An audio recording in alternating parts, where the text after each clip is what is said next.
बरेली में रामगंगा नगर आवासीय योजना के किनारे किसानों की जमीन पर कॉलोनाइजरों ने अवैध कॉलोनी बनानी शुरू कर दी। बरेली विकास प्राधिकरण की टीम ने दोनों कॉलोनी को ध्वस्त कर दिया। आवासीय योजना में बीडीए ने सड़क, सीवर, बिजली लाइन डाली थी। योजनाओं का फायदा उठाते हुए कॉलोनाइजरों ने अवैध कॉलोनी बसाना शुरू कर दिया।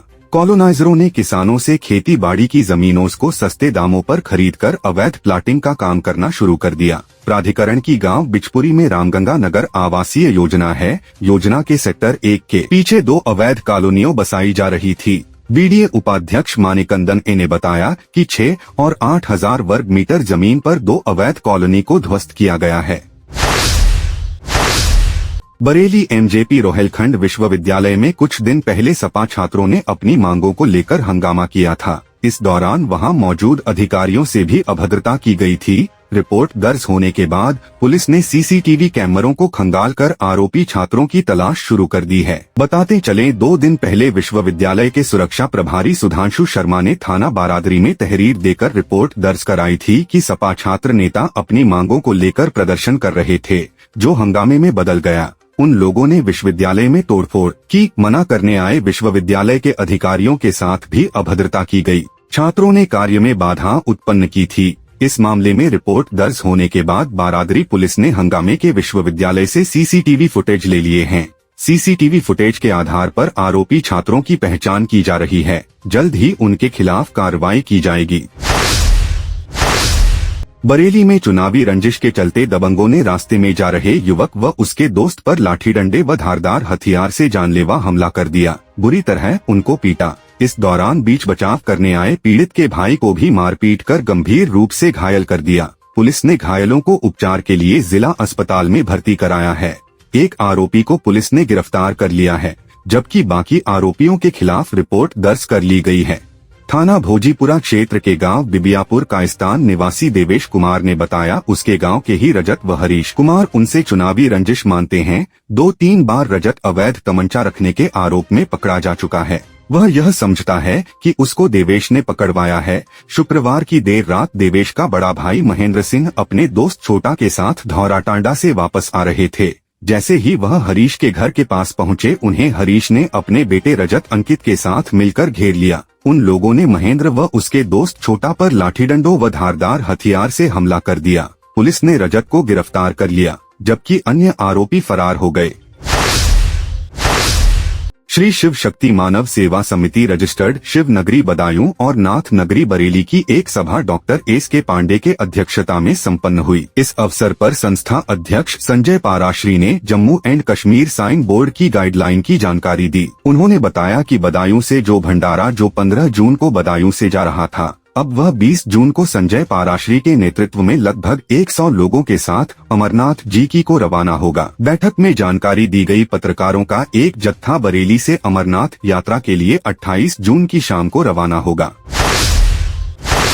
बरेली में एसएसपी कार्यालय पहुंचकर एक युवती ने शिकायती पत्र देने के दौरान अपने बहनोई पर गंभीर आरोप लगाए हैं। युवती ने बताया कि उसके माता पिता की मौत के बाद उसके बहनोई ने उसको 50,000 में बेच दिया, जिसके बाद युवती को खरीदने वाला उसे गलत धंधा करने के लिए मारपीट करने लगा, जिसकी शिकायत क्षेत्रीय थाने में की, लेकिन कोई भी कार्यवाही न होने का युवती ने आरोप लगाया।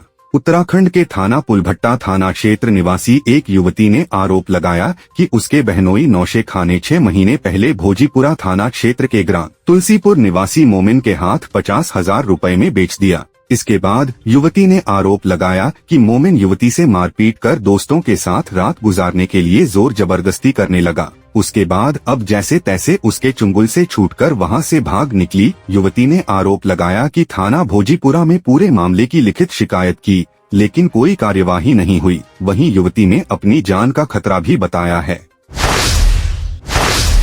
थाना बारादरी क्षेत्र की राधा कुंज कॉलोनी में जियो कंपनी के 3 कर्मचारियों क्षेत्रवासियों ने पिटाई कर दी। तीनों लोग घायल हो गए एवं घायलों ने थाना बारादरी पुलिस को तहरीर दी। पुलिस ने तीनों का मेडिकल परीक्षण कराया है। जियो कंपनी के कर्मचारी करण ने बताया है कि वह थाना बिथरी चौनपुर क्षेत्र के गांव नवदिया हरकिशन का रहने वाला हूं। सुनील अमित कुमार के साथ हम सभी लोग जियो फाइबर कंपनी में काम करते हैं। हम सभी लोगों ने मिलकर एक कमरा किराए पर ले रखा है।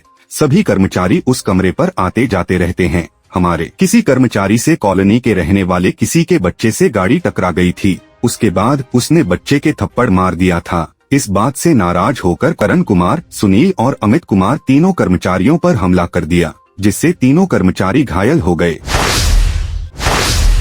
नमाज पढ़कर आ रहे एक बुजुर्ग पर आफत बनकर आवारा कुत्ता कूद पड़े। कुत्ते ने उनके प्राइवेट पार्ट पर हमला कर उसे गंभीर रूप से घायल कर दिया। उपचार के लिए पहले उसे नजदीकी CHC सेंटर ले गए।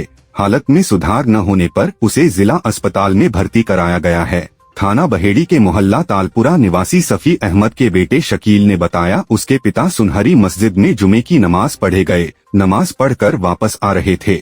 इस दौरान उस पर जंगली कुत्तों ने हमला कर दिया और उनके प्राइवेट पार्ट पर हमला कर उन्हें गंभीर रूप से घायल कर दिया। उपचार के लिए उसे नजदीकी CHC सेंटर में भर्ती कराया गया। हालत में सुधार न होने पर उन्हें जिला अस्पताल में भर्ती कराया गया है, जहां उनकी हालत नाजुक बताई जा रही है। जमीन के बंटवारे को लेकर भाइयों में जमकर लाठीडंडे चले, जिसमें युवक और उसकी पत्नी गंभीर रूप से घायल हो गए। उपचार के लिए उन्हें जिला अस्पताल में भर्ती कराया गया है। पीड़ित भाई ने अपने भाई, उसकी पत्नी और बेटी के खिलाफ रिपोर्ट दर्ज कराई है। थाना बहेड़ी क्षेत्र के नारायण नगला निवासी अबरार पुत्र छुटकन ने बताया कि उनके मकान का बंटवारा नहीं हुआ है। इस बात को लेकर आए दिन उसका भाई उससे झगड़ा करता रहता है। बीती रात मकान के बंटवारे को लेकर उसका भाई इकरार उससे झगड़ा करने लगा। जब उसने इसका विरोध किया तो इकरार की पत्नी छोटी और उसकी बेटी भी वहां आ गए। उन लोगों ने अबरार व उसकी पत्नी पर लाठीडंडों से हमला कर दिया। दोनों को बुरी तरह मारा पीटा, जिससे दोनों गंभीर रूप से घायल हो गए। उपचार के लिए दोनों को जिला अस्पताल में भर्ती कराया गया है। वहीं पुलिस ने अबरार की तहरीर पर इकरार, उसकी पत्नी और बेटी के खिलाफ रिपोर्ट दर्ज कर ली है। बरेली में एक युवक की पत्नी का दिल उसके जीजा पर आ गया। वह अपनी 4 माह की बच्ची को भी घर पर छोड़ गई। महिला के जाने पर युवक व उसकी बहन का घर बिगड़ रहा है, जिस कारण युवक अपनी बहन के साथ आज SSP ऑफिस पहुंचा और SSP से न्याय की गुहार लगाई है। थाना इज्जनगर के रहने वाले युवक ने बताया, 3 साल पहले युवती से प्रेम विवाह किया था। उसने इस दौरान एक बेटी को जन्म दिया। एक रात को वह ड्यूटी से आया तो उसने देखा उसकी पत्नी जीजा के साथ आपत्तिजनक हालत में थी। इस दौरान वह उसके जीजा के साथ चली गई। वह लोक लाज के कारण उसे वापस ले आया। 31 मई को उसकी पत्नी बगैर बताए रात को अपनी 4 महीने की बच्ची को छोड़कर चली गई। वह उसका ही नहीं, उसकी बहन का घर बर्बाद करने में लगी है।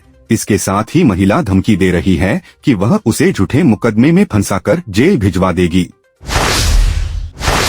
बरेली, एक युवक ने संदिग्ध परिस्थितियों में गांव के पास जंगल में पेड़ से लटकर कर फांसी लगाकर आत्महत्या कर ली। जब इसका पता मृतक के परिवार को चला तो कोहराम मच गया। घटना की सूचना पर पहुंची पुलिस ने शव का पंचनामा भरकर पोस्टमार्टम के लिए भेज दिया। थाना मीरगंज के धंतिया माजरा खुदागंज निवासी वीरेंद्र के परिवार वालों ने बताया कि कल शाम को खाना खाने के बाद वह टहलने निकल गया।